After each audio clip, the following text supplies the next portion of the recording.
The 20th century ended in a flurry of optimism. New technologies and new ways of doing business would, it was hoped, soon usher in great advances in prosperity and human flourishing. But the reality has proved very different.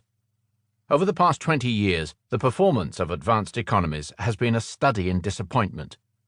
This book proposes a new explanation for what went wrong, suggesting how we can fix the problems and create an economy that not only grows faster, but is fairer and more sustainable too.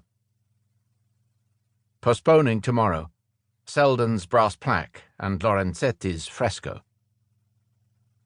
Sometimes a future that in retrospect seems inevitable was, at the time, a close-run thing. And sometimes a future that seems desirable and likely does not happen at all.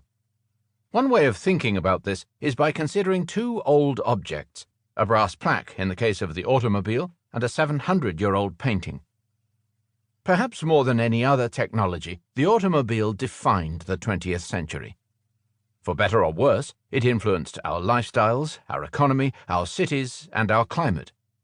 Even at the very beginning of the century, people saw it as an icon of the future.